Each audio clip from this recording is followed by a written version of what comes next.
Gracias. Muchas gracias, Presidenta. Buenos días. ¿Que me levante? Bueno, buenos días a todas y todos. Presidenta, con este tema del agua, ¿qué es lo que cambió, digamos, o por qué este nuevo amago del presidente de los Estados Unidos? Luego que ya se había dado una reunión, una primera reunión, hubo unos primeros acuerdos. ¿Qué pasó? ¿Sí se avanzó? ¿México no cumplió? ¿Cuál es la situación? ¿Por qué el día de ayer nuevamente el presidente de los Estados Unidos pues da este nuevo amago? Pues eso tendría que responderlo el presidente de los Estados Unidos, ¿verdad? Pero está la gráfica de lo que se entregó de agua este año. Es mucho más agua de la que se había entregado en años anteriores. ¿Por qué? Pues porque había agua, porque teníamos la posibilidad de entregar más agua. Y ahora, para poder cumplir con el tratado, pues tenemos un acuerdo y se van a hacer una serie de propuestas para poder entregar agua de aquí a diciembre y otra que venga en los siguientes años, que no ponga en riesgo evidentemente a la población y a la producción agrícola en México, pero que también podamos ayudar a los Estados Unidos. Entonces, yo confío en que podamos llegar a un buen acuerdo. A propósito que hablamos ahora de la relación con Estados Unidos, quisiera preguntarle un poco cómo vivió el fin de semana su gira por allá. ¿Qué fue lo que pasó? ¿Por qué no se dio finalmente un encuentro bilateral con el mandatario? Si estaba, digamos, de alguna forma pues, sobre la agenda, se planeaba, si se tenía considerado. ¿Qué fue lo que pasó? ¿Por qué no se logró? Él decidió que fuera una reunión trilateral, no tenía mucho tiempo. Entonces decidió que mejor fuera una reunión entre los dos presidentes, el presidente de Estados Unidos, su servidor, y el primer ministro de Canadá. Entonces tuvimos la reunión trilateral.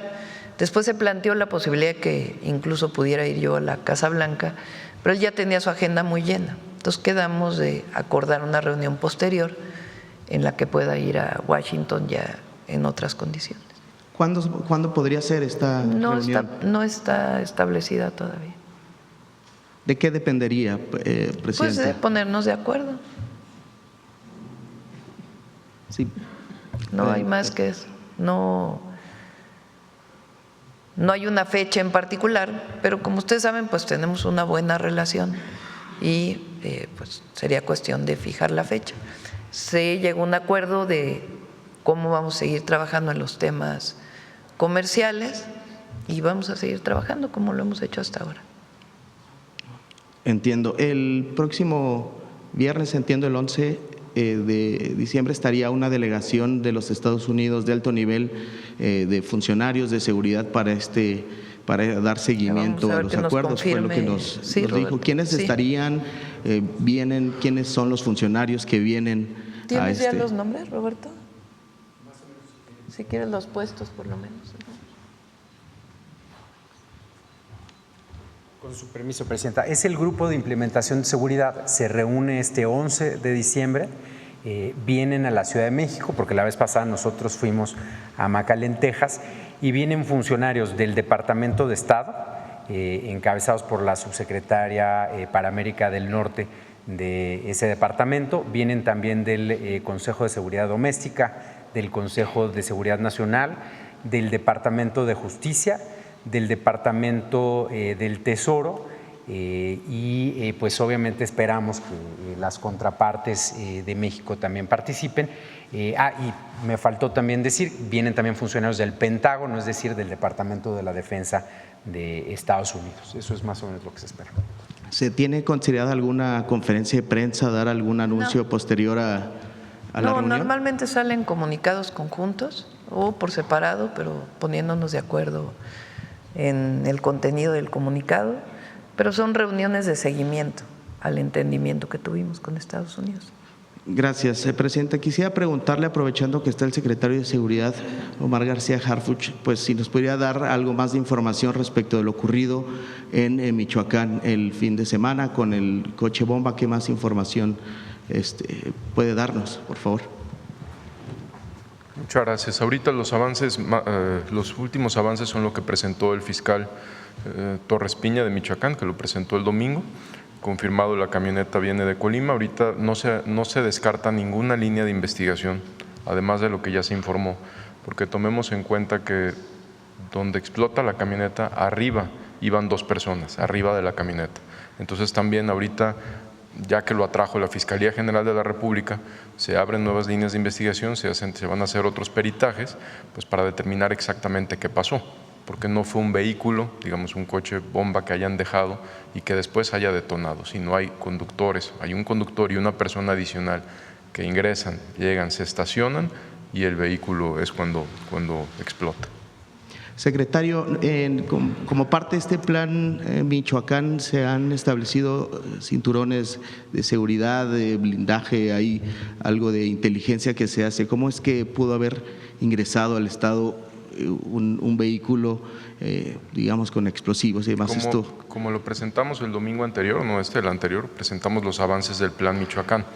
Y como siempre lo decimos, cuando presentamos avances, no es con una actitud triunfalista de que ya no ocurran hechos violentos. De hecho, el plan Michoacán está ahí, es un plan integral, no solo de seguridad, para disminuir y reducir no solo homicidios, sino estos hechos violentos.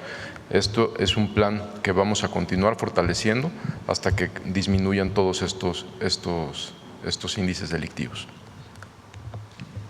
Muchas gracias, secretario. Aprovechando, si me permite, ayer se conoció información sobre el ingreso en territorio de Guatemala de presuntamente integrantes del cártel Jalisco Nueva Generación.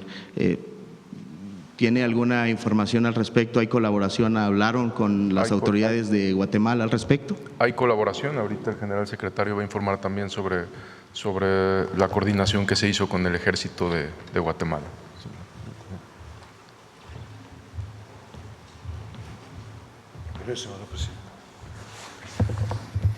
Buenos días. El día de ayer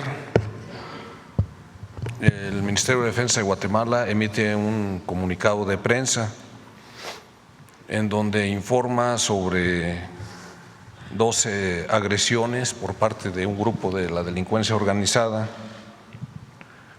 a personal del Ejército de Guatemala en un lugar denominado Aguasarca, en Huehuetenango. Ahí resultó herido un oficial en un pie. También mencionan en ese comunicado de prensa que se estableció coordinación con la Secretaría de la Defensa Nacional. Y en efecto, se realizan periódicamente juntas de comandantes fronterizos con personal de las zonas militares que tenemos en esa frontera y también con personal del Ejército de Guatemala, específicamente con la 5ª Brigada de Infantería de ese ejército. ¿Qué fue lo que hicieron el día de ayer? Bueno, de inmediato existió un intercambio de información y se desplegó a personal militar en el lado mexicano. Hubo intercambio de información. En esa área operan 2 grupos delincuenciales. Unos pertenecen al cártel de Sinaloa y otro al cártel de Chiapas y Guatemala.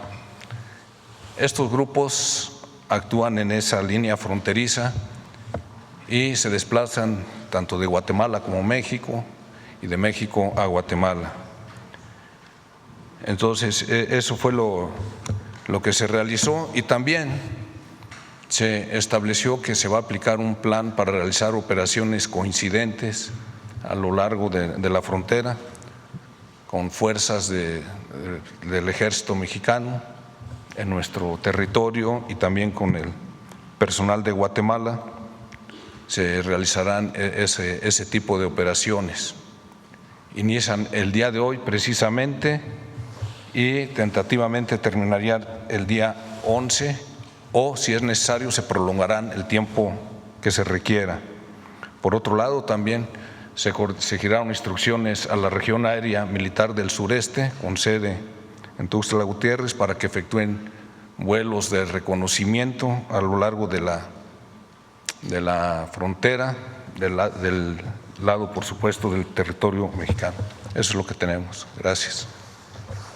Muchas gracias, secretario. Presidenta, aprovechando, y si me permite, y con eso termino, ¿cómo, digamos, ver o analizar lo ocurrido el fin de semana en Michoacán en medio de lo que estaba pasando acá, el festejo que ustedes denominan el festejo de la transformación y esta situación con el coche bomba? ¿Cómo lo califican desde el gobierno? ¿Fue una afrenta a lo que están haciendo en el plan en materia del crimen o de combate al crimen organizado? No sé qué es lo que estás implicando con la pregunta, no entiendo muy bien. Pues que si el crimen organizado está pues pretendiendo pues lanzar un ataque directo cuando ustedes están… No tiene nada que ver. Es la situación de Michoacán, los grupos delictivos que hay ahí. No sé, Omar, si quieres platicar cuántos grupos delictivos más o menos hay en Michoacán para que puedan tener una idea de la situación. Gracias, gracias. En este caso no es el primer evento tampoco que se usan explosivos en este año, precisamente en esa zona. Esta es una pugna entre un grupo afín a Cártel Jalisco y a otro grupo que son Cárteles Unidos. Una pugna de dos personas y líderes que están en la zona muy específicos, que fue una pugna entre ellos, no fue un ataque directo a la policía comunitaria que está vinculado con uno de estos líderes. De acuerdo. Muchas gracias. Gracias, presidenta. Buenos días a todos. Presidenta. Vamos a ver la compañera. Reina, ya tuviste, ¿qué? 40 minutos el otro día. Adelante. Muchas gracias, presidenta. Gracias, presidenta. Jimena Mejía, de Grupo Imagen. Consultarle, presidenta, pues se supo ayer que el exgobernador de Chihuahua, César Duarte, fue detenido por elementos de la Fiscalía General, sobre todo era por el tema de operaciones con recursos de procedencia ilícita. ¿Podría comentarnos usted o su gabinete o abundar un poco más por los actos que se considera que debe estar frente a la justicia el exgobernador? Es la Fiscalía. Ayer emitió un comunicado la Fiscalía. Entiendo que tenía una orden de aprehensión. ¿Por qué no también, Omar, puedes explicar el tema de la… Él estaba en Estados Unidos, lo extraditaron a México y tiene una serie de condicionantes de extradición que se resolvieron hace unos días. Adelante, Omar. Sí, en efecto, es una orden de aprehensión que no fue librada recientemente, ya tenía la orden de aprehensión y el día de ayer se cumplimenta por parte de la Fiscalía General de la República. En su momento, comentó, como bien lo informó en el comunicado de la Fiscalía General de la República, en los próximos días van a dar mayor información. Lo que sabemos es que fue ingresado al altiplano a través del Sistema Penitenciario Federal, que depende de la Secretaría de Seguridad. También se podría investigar, nos habían comentado aquí en la conferencia el titular de Conagua, el acaparamiento de agua que se le había involucrado a este exgobernador. En este caso, la orden de aprehensión es muy específica, es por delitos muy específicos, que es lavado de dinero o desvío de recursos. Gracias, secretario. Y por último, preguntarle, presidenta, hoy se discute en el Senado, más bien se votan los llamados jueces sin rostro. Por primera vez la justicia mexicana pues contará con esta figura, de alguna manera para estos jueces que están en casos difíciles, ¿no?, de la delincuencia organizada. ¿Qué mensaje a la población le daría sobre este nuevo mecanismo? ¿Se aprueba hoy? Se vota más bien. ¿Se vota hoy? Cuando se hizo la reforma al Poder Judicial, se consideró la necesidad de que hubiera, se llaman jueces sin rostro. ¿Qué quiere decir esto? Que no se conozcan sus nombres de quien realiza una sentencia. ¿Por qué es esto? Pues por la condición de delincuencia organizada que hay en el país, juicios de extradición y otros temas que muchas veces ponen en riesgo a los jueces, a las juezas, y que al permitir este mecanismo, pues se da la posibilidad de que se haga una sentencia sin necesidad o protegiendo, digamos, la vida de las personas. Por supuesto, tiene que hacerse con toda pulcritud para que no se use para otros temas. Entonces, en realidad tiene que ver con esto, con algunos juicios particulares que tienen que ver con delincuencia organizada, para que se pueda proteger la vida de los jueces. Ese es el objetivo. Le agradezco. Gracias. A ver, ¿quién más? Vamos por acá, por acá, por acá. A ver, Carlos, hay atrás que no has preguntado hace rato. De inicio, doctora Carlos Dumán, de 4 Media Telecomunicaciones. Pues preguntarle más del tema Michoacán al secretario Harfuch. Usted mencionaba que no es una afrenta hacia el gobierno lo que pasó con este bombazo, pero sí sería bueno precisar qué grupos están vinculados. Hablaba de Cártel Jalisco Nueva Generación, hay otro grupo que es Cárteles Unidos o otro que es el Cártel Independiente de Colima. Es preguntarle directamente cuál es la afrenta que tienen estos grupos del crimen organizado en esta región. La afrenta es como en la mayoría de las rivalidades delincuenciales. Cuando hay una rivalidad de delincuencia organizada, pues lo que se busca es control territorial, ampliar sus actividades en extorsión, narcomenudeo, trasiego de droga, tráfico de armas. Principalmente en este caso es el control territorial y en efecto, como usted lo menciona, son células afines a Cártel Jalisco, Cártel de Tepalcatepec y Cárteles Unidos. De estas dos personas que habla, ¿se tiene el nombre, secretario, de esas personas que estaban en el enfrentamiento y que iban en esa camioneta? Sí, es parte de una investigación y también por presunción de inocencia pues no podríamos estar mencionando las investigaciones o los indicios que tenemos sobre ciertos objetivos. El día de ayer se hablaba también de decomiso de varios explosivos, ayer por la tarde, no sé si nos pueda profundizar qué tipo de explosivos se decomisaron y dónde, por favor. ¿En dónde, perdón? ¿Qué tipo de explosivos se decomisaron ayer? Incluso había por ahí información de corresponsales básicamente de televisión privada, de la cadena Milenio, que hablaban justamente de ese tema, de que había decomiso de explosivos el día de ayer.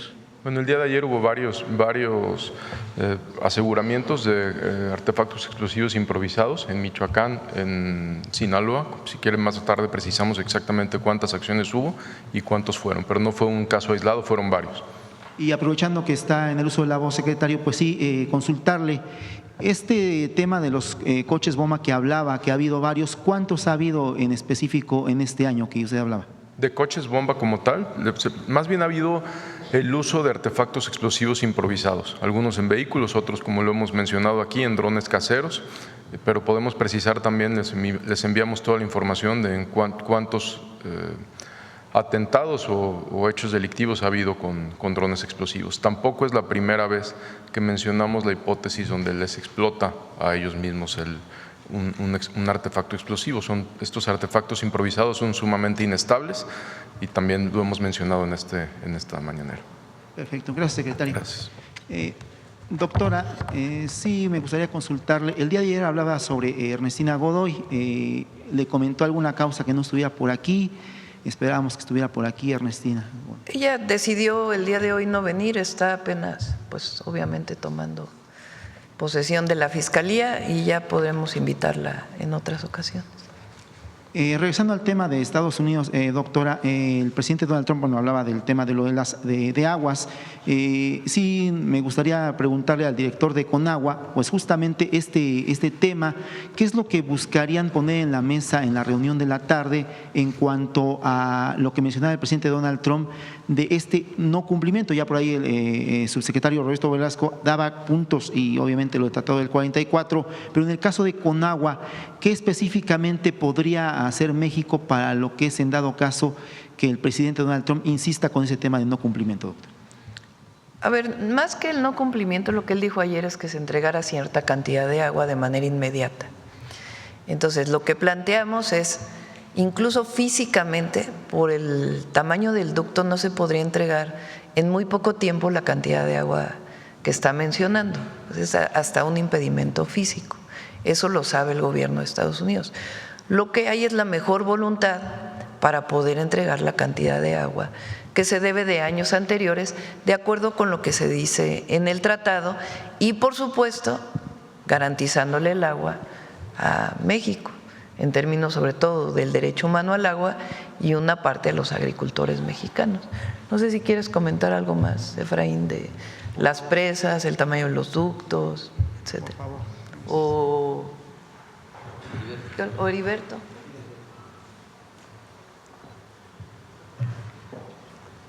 Las tres presas, el tamaño del ducto. Con su permiso, Presidenta. Sí, referente al tema de las presas, por cuestiones del tamaño de la infraestructura, tenemos ciertas capacidades tanto de extracción como de conducción a lo largo de los ríos y como en las presas. Es importante mencionar que hemos tenido un diálogo técnico muy importante con el gobierno de Estados Unidos y ante todo la prioridad que nos ha mencionado la presidenta es garantizar el abastecimiento de agua a la población de México. También considerar que el tema del riego es un punto importante para México y retomando el primer punto, por ejemplo, en Chihuahua tenemos 3 presas, como ustedes saben, La Boquilla, Las Vírgenes, El Granero. La presa El Granero es la última presa que se ubica cerca del río Bravo. Ahí prácticamente llega todo el agua del río Conchos. Entonces, por ejemplo, la capacidad de extracción de la presa El Granero es de 20 metros cúbicos por segundo y esto nos permite que únicamente se pueda sacar cierta cantidad de agua pues a lo largo del día. Entonces, por cuestiones físicas y de infraestructura, pues estamos limitados, pero como comenta la presidenta, tenemos la mejor voluntad de participar y de hacer de los acuerdos que se han comprometido y de hacer las entregas que se han planteado. Muchas gracias. Justamente este tema, bueno, entonces si México está cumpliendo con lo que es el tratado del 44, ¿no tiene razón en los amagos de Donald Trump, doctor? A ver, no queremos entrar en ¿por qué no pones una de las gráficas que puso Roberto? O sea, el tratado establece una cantidad de agua que se tiene que entregar cada quinquenio. Y también dice, si es una época de sequía, pues entonces el agua que no hay, pues porque sencillamente no hay, porque no llovió, se puede entregar en el siguiente quinquenio. Eso es lo que dice el tratado de 1944. Entonces, ¿qué pasó en el quinquenio que cierra, digamos, del 20 al 25? Pues en los años previos no se pudo entregar mucha agua. ¿Por qué? Pues porque no había agua. O sea, no, era imposible que se entregara porque fueron años de mucha sequía, particularmente el 2023 y el 2024.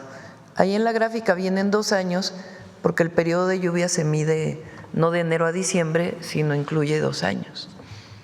Entonces, el año 3 es del 22 al 23, el año 4 es del 23 al 24. El que está en color más oscuro es la cantidad de agua que se entregó. Lo que está en gris es lo que debería México, de acuerdo con el tratado de 1944. Entonces, como ven, pues sí hay una cantidad de agua que México no ha entregado. ¿Pero por qué no la ha entregado? ¿Por gusto? No, porque no había agua, porque fue época de secas. ¿Qué dice el tratado? Si no entregas agua, ¿qué va a pasar? Pues entrégala en el siguiente quinquenio. Entonces, ¿qué fue lo que hicimos nosotros? Ya inició el año 5, pues entregamos más agua que la que deberíamos. La línea punteada es el agua que se debería entregar. Como ven, este año hemos entregado más agua. ¿Por qué? Pues porque llovió, porque hay más agua. Pero pues también tiene un límite, que es la cantidad de agua que está en las presas y la cantidad de agua que se puede llevar por los ductos al río Bravo. Entonces, ¿qué decimos ahora? Pues claro que estamos en las condiciones de cumplir con el tratado, pero ¿qué tenemos que tomar en cuenta de aquí al 31 de diciembre? ¿Cuánta agua se puede aportar de acuerdo a la que existe y a la que físicamente se puede conducir? Y de todas maneras tenemos el 26 para poder seguir entregando agua. ¿Qué tenemos que garantizar nosotros? Pues que las poblaciones no se queden sin agua, evidentemente, y que agricultores, trabajando con ellos, pues también tengan agua para riego, pero que también los agricultores de Texas, que son quienes están demandando esta agua, también puedan tener agua. Entonces, por eso es un asunto de entendernos, coordinarnos, porque no es un asunto de mala voluntad de México decir, no, queremos entregar agua, no. Sí queremos cumplir con el tratado, pero de acuerdo a las características que tenemos en este momento y seguimos trabajando para enero, febrero, marzo. Por eso digo que nos podemos poner de acuerdo, si es que no hay ningún otro tema realmente de parte de Estados Unidos, ¿no? Espero que no. Es que, a ver, digamos, el tratado, de acuerdo con los expertos, es un buen tratado para México, porque tenemos que entregar 1/3 y además recibimos agua del Colorado. O sea, en el lado oeste recibimos agua, es el mismo tratado. Entonces, un tratado que en 1944 se firmó y que es favorable para México y también para Estados Unidos, porque era de acuerdo a la cantidad de agua. Ha habido actas que se adicionan al tratado en determinados momentos, de acuerdo con las características. Así fue en el caso del 2000, creo, ¿no? 2020. Entonces, ¿qué decimos nosotros? Pues hay otras fuentes ahora de agua. Entonces, es muy importante que con Estados Unidos nos sentemos pues a revisar muchos otros temas para poder resolver pues el problema futuro y no solamente el inmediato. ¿Perdón? No nos debe agua.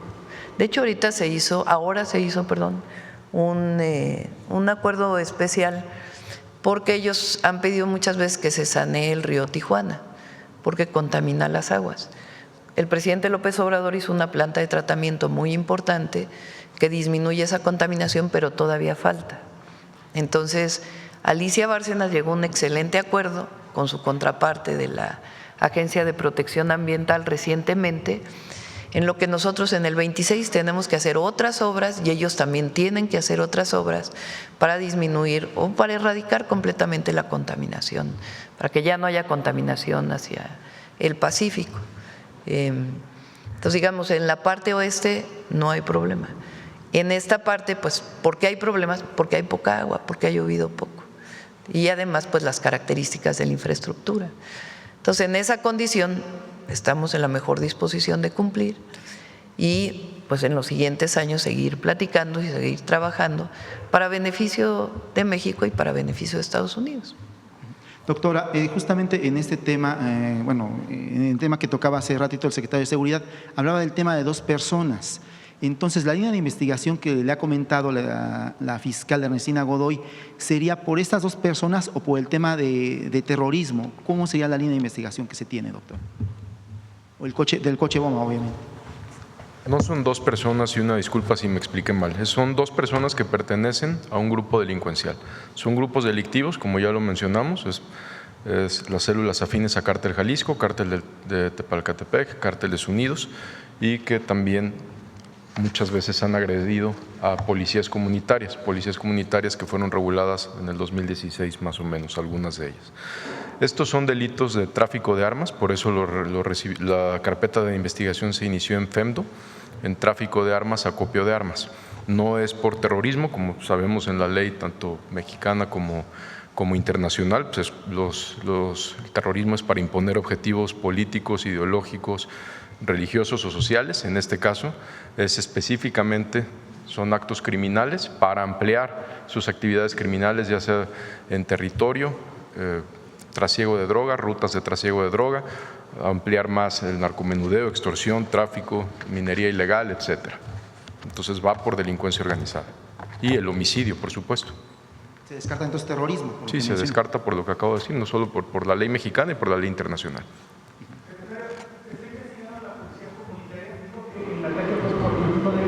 Está vinculado a uno de los grupos, ¿no? En este caso hemos recibido, se están haciendo diversas diligencias. No quisiera entorpecer las investigaciones que tiene la propia Fiscalía General de la República, que estamos seguros que más adelante va a informar, como lo mencionaron ayer en su comunicado. Perfecto. Doctora, consultarle, hace 2 semanas, si no mal recuerdo, le hacían aquí una denuncia de un empresario que estaba vinculado con extorsiones. El día de hoy sale en el norte del Monterrey justamente nuevamente este tema, donde mencionan que Omar Amador, funcionario del Comisionado Federal de Secretaría de Seguridad de Nuevo León y Tamaulipas también, están cobrando cuotas a casinos en complicidad con el empresario regiomontano Sergio Gil García, que le decían la otra vez. Esto el día de hoy sale en este periódico del norte, se llama El Norte, es un filial de Grupo Reforma, pero es consultarle si tiene algo más de este tema que le preguntaban la otra vez. Se mencionaba que incluso que esta persona vive en un penthouse y que tiene el tema de las denuncias por extorsión a los empresarios de casinos. No sé si usted tenga algo de información adicional o si el secretario o la secretaria de Gobernación, que ella maneja lo que es el tema de casinos. Con permiso, Presidenta. Solamente decirles a quien esté presentando este tipo de irregularidades que nos haga de conocimiento primero a la autoridad correspondiente y también a nosotros para revisar a fondo cualquier tema que haya al respecto sobre el tema de permisos y todo lo demás que puedan estar poniendo en peligro también a la industria, pero lo revisamos y procedemos en consecuencia. Esta denuncia es sobre el tema del Casino Regio. No sé si usted tenga conocimiento a través de la Dirección de Hay Sorteos. diferentes denuncias a veces, pero sobre todo me preocupa cuando se trata de alguna denuncia que tenga que ver con servidores públicos. Entonces, como ya le dije a los integrantes de la industria de juegos y sorteos, por parte del Gobierno de México no hay absolutamente ningún intermediario ni representante del gobierno, de la Secretaría de Gobernación, que siquiera piense en solicitar algún tipo de corruptela, que lo denuncie inmediatamente y procedemos en consecuencia.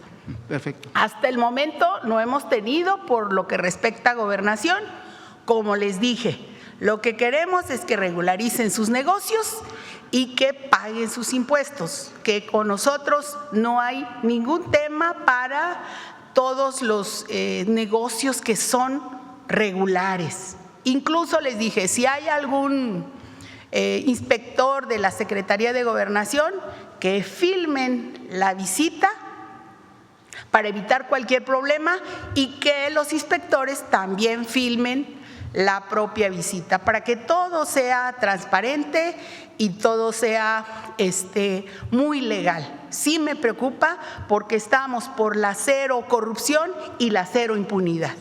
Perfecto. Gracias, secretaria. Gracias, doctora. A ver, vamos, ahora vamos con la compañera de acá. Buenos días, Presidenta. Buenos días a todos. Shaila Rosagel, corresponsal de Grupo Gili, El Imparcial de Sonora, La Crónica de Mexicali y Frontera de Tijuana. Preguntarles sobre el tema de seguridad a raíz del asesinato del alcalde de Uruapan, Carlos Manzo. ¿Cuántas autoridades han solicitado hasta el momento protección en el país? ¿En qué estados hay más solicitudes? ¿Y cuáles son los cargos que más solicitan este tipo de protección? Y preguntar si hay casos en Sonora y Baja California.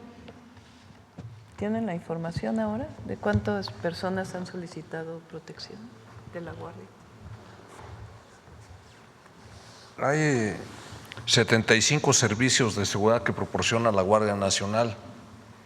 Hablamos de poco más de 500 personas que están desplegadas en diferentes entidades del país. Y después del evento, del lamentable evento que sucedió en Uruapan, no se han incrementado mucho. Vamos a decir que se mantienen. Las solicitudes no se han incrementado y se sigue aplicando el procedimiento. Llegan las solicitudes a la Secretaría de Protección Ciudadana, luego entonces ellos se las remiten a la Guardia Nacional. Se realiza un análisis de riesgo tomando diversos factores, sobre todo uno de ellos importante, la existencia de amenazas a la persona que está solicitando la seguridad y se determina efectivos, con cuántos vehículos, pero no se han incrementado. Preguntarle qué cargos son los que solicitan principalmente, alcaldes o… Hay de todos, funcionarios de los tres niveles. Sí. ¿Y de Sonora y Baja California tienen alguno? ¿Mande? De Sonora y Baja California. Recientemente no tenemos, ¿eh? No tenemos, recientemente no. Bueno, muchas gracias. En un segundo tema quisiera preguntar, en Baja California pues han disminuido los homicidios en este año. Preguntarles ¿Qué se ha hecho en la entidad para lograr esta baja considerable de homicidios y qué acciones vienen para el próximo año ahí en Baja California?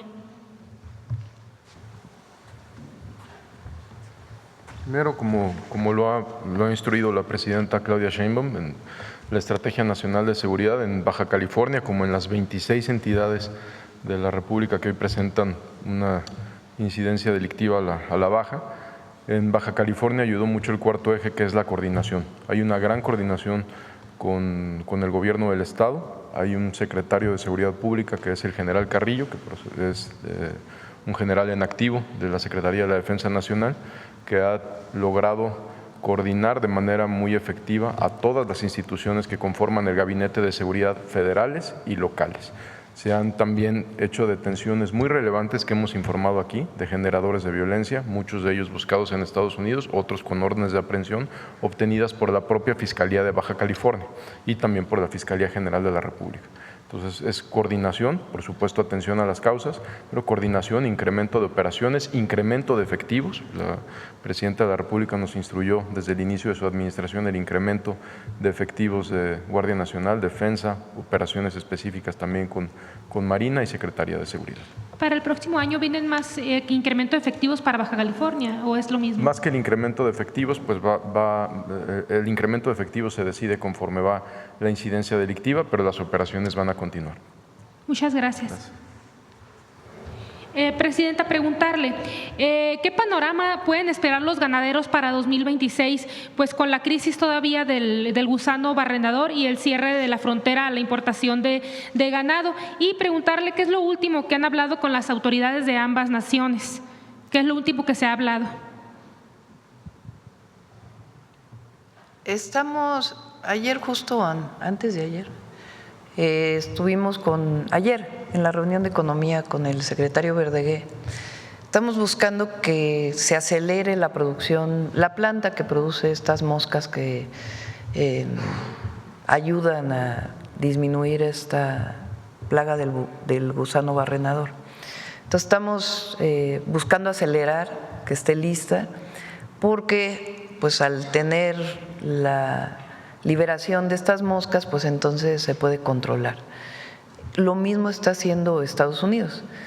Hubo una plaga, no sé si se llama plaga, supongo que sí, es una plaga del gusano barrenador hace 40, 50 años, que afectó mucho a la población de ganado, tanto en México como en Estados Unidos. Como después se controló, entonces ya no hubo pues tanta liberación de moscas, porque esta es una tecnología que viene de hace 50 años, es una técnica para poder controlar el gusano barrenador. Entonces ahora cuando vuelve a aparecer en Centroamérica, que de ahí vino digamos la entrada a México de esta plaga, pues es que estamos tanto en Texas como en México, tanto en Estados Unidos como en México, pues poniendo plantas para poderla producir. Entonces lo que queremos es acelerar para que se produzca más rápido y que se pueda controlar completamente. Ahora no ha habido ningún caso en el norte del país, ninguno, y por eso hemos planteado que se podría abrir la frontera. Pero bueno, para tener mayor certeza, el objetivo es que esté esta técnica de control más rápido para que pueda abrirse la frontera. Eso es por un lado. Por otro lado, pues está el programa que tenemos con Sonora, Coahuila y Durango para la producción de carne de calidad internacional para poderla producir en México y que pueda ser exportada no ya directamente el novillo, sino en realidad la carne. Y eso se está trabajando con los 3 estados y va muy adelantado, en particular con Sonora. Preguntarle, usted había comentado que en el primer semestre estaría esta planta, más o menos hablaron ayer de en qué mes pudiera quedar lista. Bueno, ahora está en junio del próximo año, pero la idea es poder acelerar los trabajos para que pueda estar antes. ¿Antes? ¿De cuántos meses hablamos antes? No podría decirte el mes, está haciendo el estudio la Secretaría de Agricultura y Desarrollo Rural para poder acelerar los trabajos. Presidenta, esta apertura de esta planta sería como lo que está pidiendo Estados Unidos para poder reabrir la frontera. Pues sí, porque teniendo esto, pues entonces hay un control mucho mayor de la plaga que el que se hace ahora, pues visitando cada uno de los estados y de los lugares donde hay animales que puedan ser contagiados. Muchas gracias, presidenta. Ya por último, además de la ley contra las extorsiones que se acaba de aprobar, ¿qué acciones hacen para combatir este delito en las entidades? Hay reuniones con empresarios principalmente. Es distinto el delito de extorsión en muchos estados de la República. En algunos está más avanzado o ha, digamos, llegado a más niveles o más sectores que en otros, pero evidentemente tenemos que trabajar en toda la República. Lo que se hace es establecer un espacio de confianza entre la Secretaría de Seguridad y Protección Ciudadana, la Fiscalía y la víctima o las víctimas, de tal manera que se conozca el modus operandi, que se pueda denunciar de manera anónima y que se pueda perseguir de oficio. Ahora ya se puede hacer. Y se está fortaleciendo el 089 para que cualquier persona que viva un caso de extorsión pues pueda denunciarlo de manera anónima. Entonces está trabajando en esto, incluso personalmente he recibido empresarios, particularmente en Michoacán, y también están trabajando con la Secretaría de Seguridad y Protección Ciudadana y la Fiscalía General de la República. Lo que se hace muy rápido es cuando hay extorsión telefónica. Aprovecho para decir que no se conteste un número de teléfono que no se conoce. Es muy importante esto, que digamos solo se conteste el número de teléfono que se tiene en los contactos. Esa es la orientación general que se da. Y cuando ocurre que se conteste el teléfono y hay una extorsión telefónica, que se cuelgue de inmediato y se llame al 089. Ahí se reporta el teléfono. En algunos casos las extorsiones venían de prisiones, de lugares de detención, en donde había teléfonos que tienen las personas privadas de la libertad y desde ahí extorsionan. ¿Qué se está haciendo en ese caso? Pues de plano bloquear las señales y que nada más haya teléfonos únicos en donde puedan hablar con sus familiares dentro de los programas que tienen que existir de protección a los derechos humanos y de los derechos de las personas privadas de su libertad.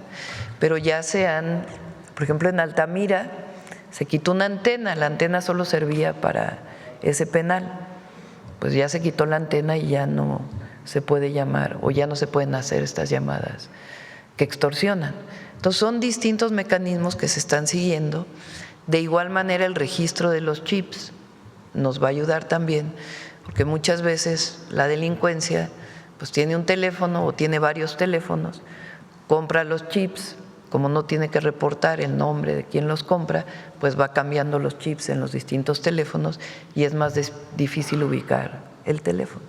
Entonces es una estrategia integral que se está siguiendo para poder erradicar este delito que afecta a mucha gente y que genera mucho miedo, mucha preocupación en las familias y que evidentemente nosotros tenemos que trabajar con los gobernadores y con las entidades de la República para erradicar este delito. Muchas gracias, presidenta. A ver, ¿quieres saber acá? Vamos para acá. Buen día, presidenta. Manuel Pedrero, de los Reporteros MX. Una duda rápida. ¿Le comentó algo el presidente Trump en el encuentro que sostuvo acerca específicamente sobre el tema del agua? No. Hablamos, por ejemplo, del tema del gusano barrenador. Me dijo, oiga, ya sabe que está un problema ahí de un gusano que está provocando muchos problemas en el ganado. Y le dije, sí, presidente, sí tengo conocimiento y estamos trabajando conjuntamente para atenderlo.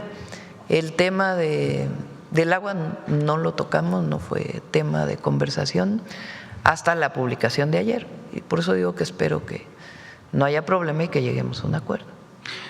Justo sobre el tema del agua, pero ya acá en territorio mexicano, César Duarte justamente construyó una presa, la presa Saucita, donde pues se hablaba mucho del acaparamiento del agua. No sé si tengan algún registro o información de algún tipo de concentración o monopolio justamente en esas zonas donde pues Chihuahua históricamente ha sido golpeado por las sequías y que había beneficiado grupos políticos, Presidenta.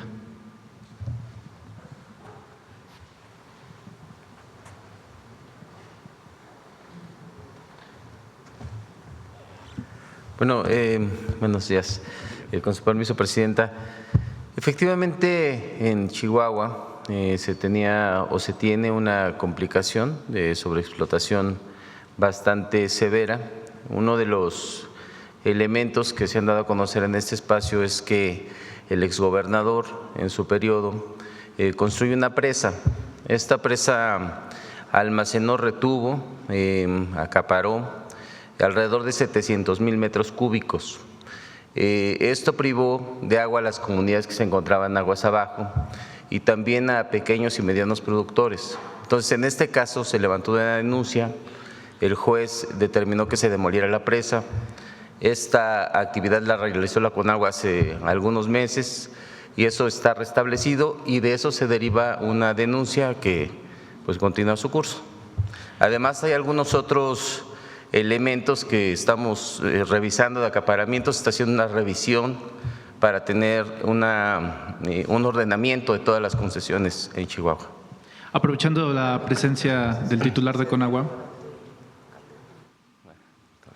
Sí, aprovechando la presencia de usted, titular, y también para plantearlo a la presidenta Claudia Sheinbaum, el periodista César Huerta de Polemón liberó una investigación en donde se acredita que el señor Ricardo Salinas Pliego pues hace uso también de las concesiones de agua, precisamente con el río Chalma, donde usa una buena parte de ella, incluso en el estado de Nayarit.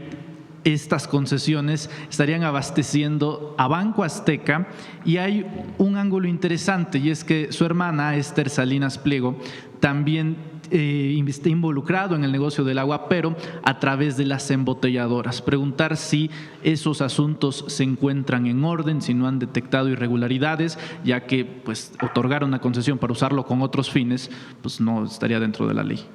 Bien, son dos cosas que comentar. Uno, también en el caso de Chihuahua, complementando, tenemos un caso de un funcionario que durante el periodo del presidente Fox, varios casos, pero son algunos del presidente Fox y otros del presidente Peña, fungían como funcionarios de la propia Comisión Nacional del Agua y se otorgaron a sí mismos o a algunos familiares alrededor de 150 títulos de concesión, que estos 150 títulos de concesión concentran o acaparan alrededor de 47 millones de metros cúbicos.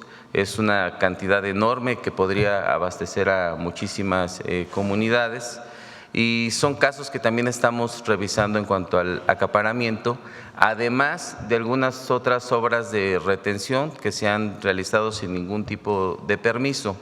Lo que nos estamos planteando con la ley es que podamos tener mayores elementos para llevar a cabo un proceso de ordenamiento de todas las concesiones que nos permita terminar con el acaparamiento, que nos permita terminar con la sobreexplotación y en esta segunda parte que tiene que ver también con el uso ilegal del agua.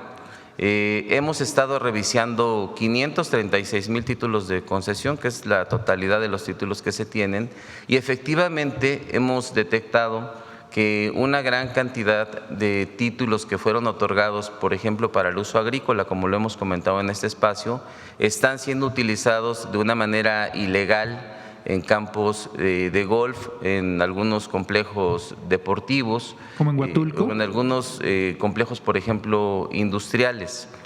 Sí, perdón. ¿En Huatulco?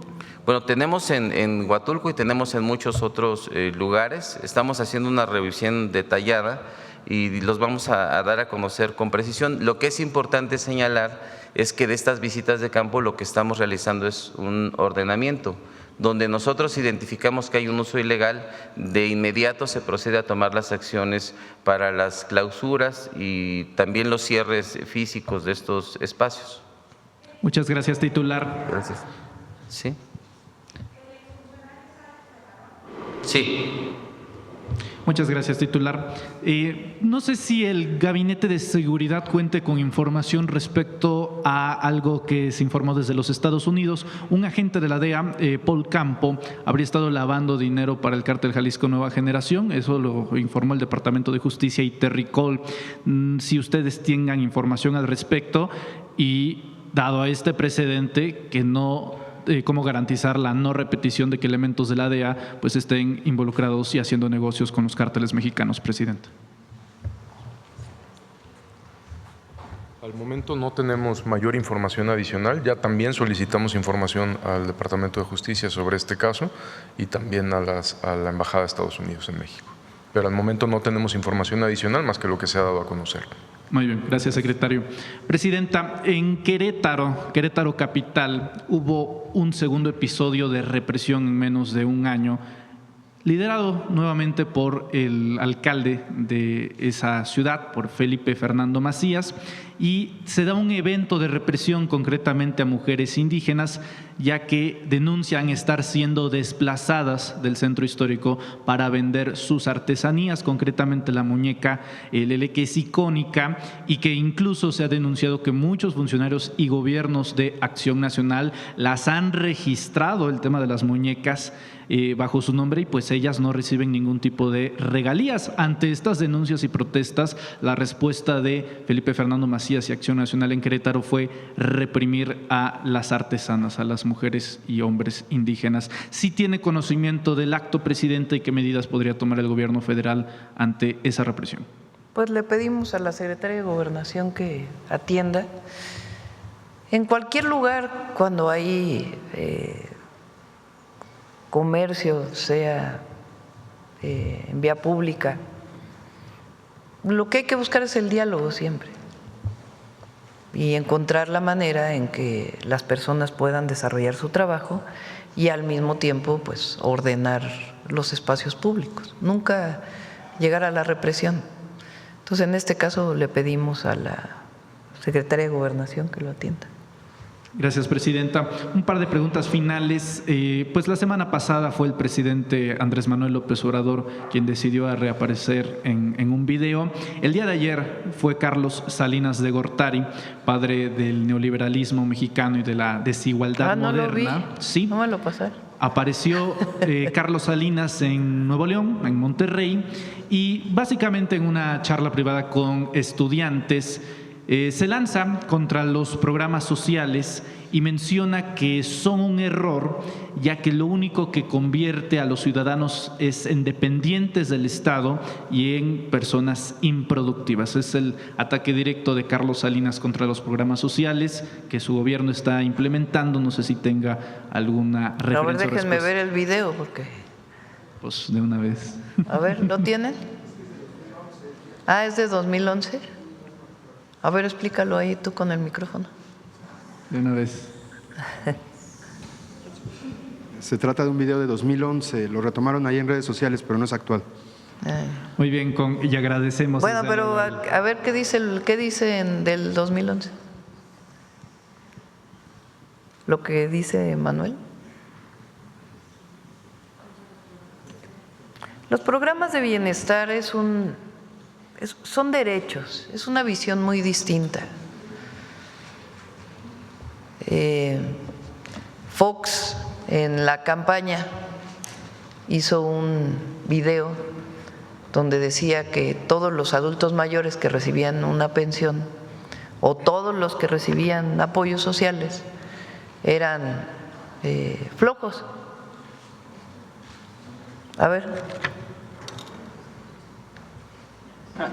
Noé, ¿estudias economía? ¿En qué año estás, Noé? Segundo semestre de economía está Noé y su pregunta se refiere a los programas sociales y dice, ¿qué opinan los programas sociales en México y su falta de focalización como programa? Ojalá todos los programas sociales de México no fueran focalizados, querido Noé. Te voy a explicar por qué. La focalización lo que quiere decir es que se dirige específicamente a individuos a los cuales se busca darles un apoyo para mejorar su alimentación, su sustento, garantizar que acudan a la escuela y también la atención a la salud. Eso está bien. ¿Cuál es el problema? Y esa es la característica, focalización de Progresa Oportunidades, que los convierten en dependientes del Estado. No exigen corresponsabilidad frente al apoyo que se está dando y no invitan a la participación cívica de los beneficiarios. Son programas que en la estadística pueden mejorar la situación de pobreza, pero que están disminuyendo la formación cívica de esos futuros ciudadanos. Es una pena tener programas que pueden aliviar en la métrica social esa. Vamos a hacer mañana, si quieren, una discusión sobre los programas de bienestar, para que cómo fueron en el periodo de Salinas, cómo fueron en el periodo de Zedillo, cómo con Fox, con Calderón, con Peña y los programas de bienestar de la Cuarta Transformación. Podemos hacer una revisión de cuál es el objetivo, cuántos recursos se destinaban y cómo se visualizan y por qué son fundamentales para el bienestar de la población. Decía que Fox llamaba flojos, en realidad con otra palabra que no quiero repetir, a los adultos mayores que recibían o que reciben la pensión universal, que es una visión completamente distinta a la nuestra. Nosotros creemos que todos los adultos mayores deben tener derecho a una pensión. Es un derecho social. Y que como derecho social, pues debe ser otorgado a todas y todos los adultos mayores. Entonces, por eso hay programas de bienestar como la pensión universal, o las becas a todos los jóvenes de preparatoria, o los apoyos a las personas con discapacidad, o el apoyo al campo, o Sembrando Vida, que qué objetivo tiene. Entonces vamos a hablar de los programas que se hacían en su momento, cuánto dinero se destinaba y los programas de bienestar. Mañana, si quieren, tocamos el tema. Agradezco la precisión, Presidenta, sobre todo porque ha sido resucitado el video recientemente justamente para atacar bajo el ángulo de los programas sociales. Finalmente, el Economista reporta en un nuevo estudio una aprobación presidencial de 70 puntos porcentuales, por encima de los 70 puntos porcentuales. Preguntarle a qué lo adjudica después de un noviembre que pues en cualquier otro país hubiera resultado lacerante en aprobación presidencial y que usted la mantenga. A ver, ponlo.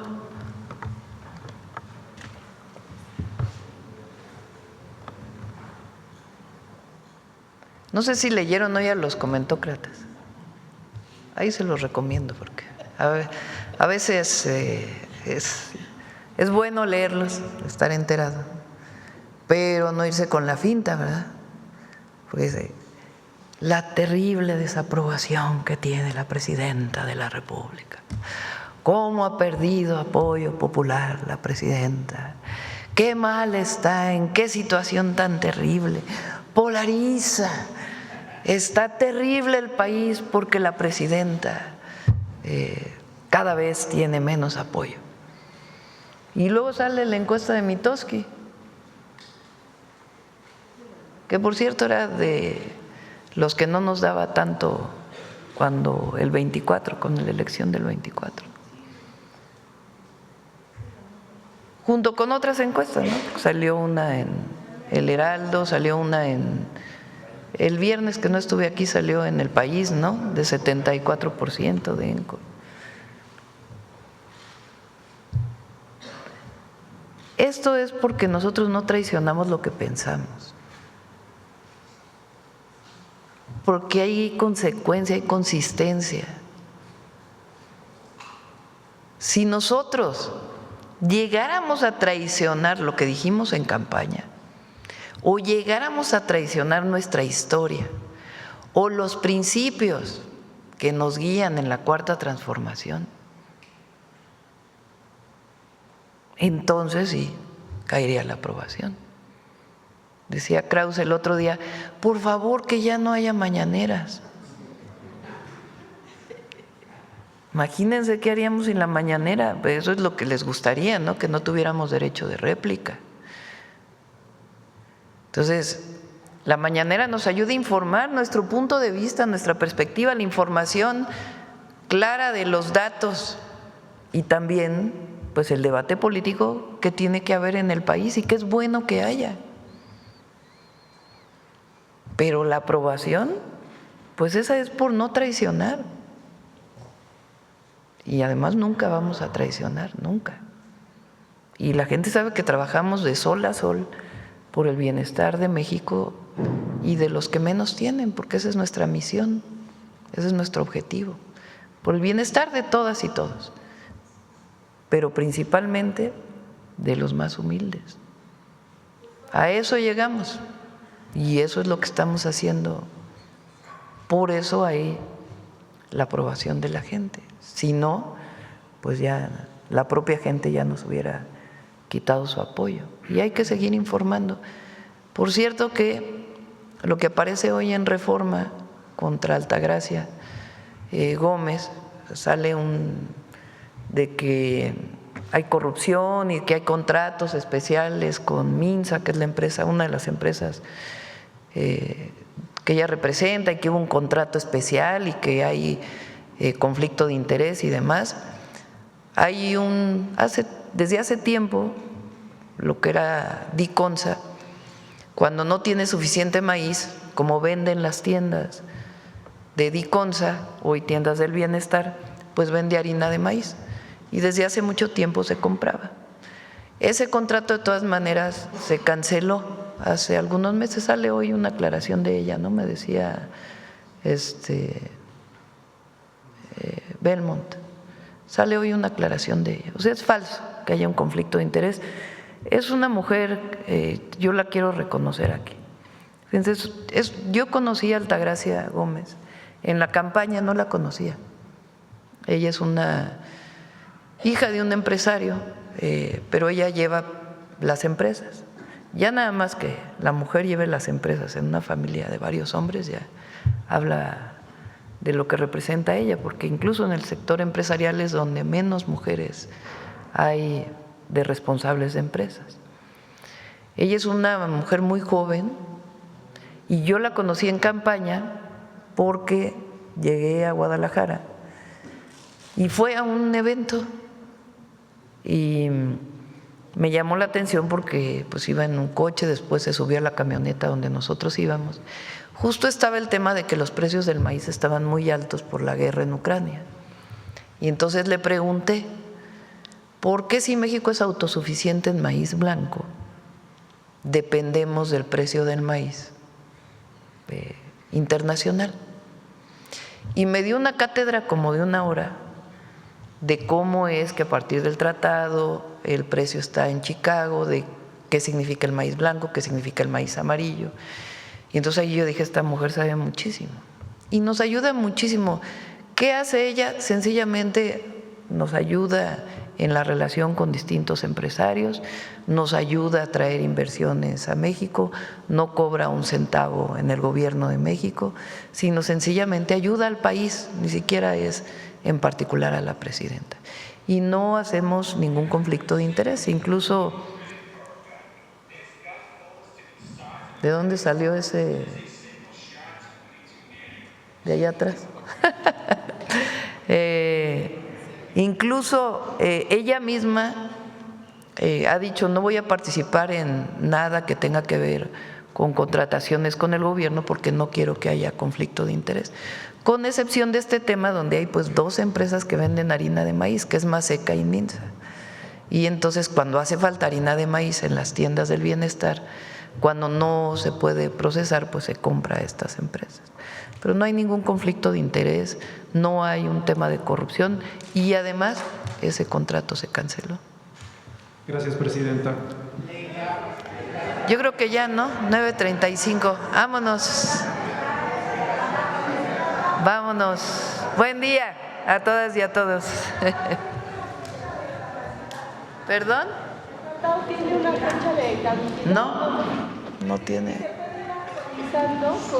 Hay reuniones permanentes. El tratado de 1944 hay reuniones que están fijadas ahí en el tratado y ahora las hemos hecho más constantes, precisamente por el tema de la sequía.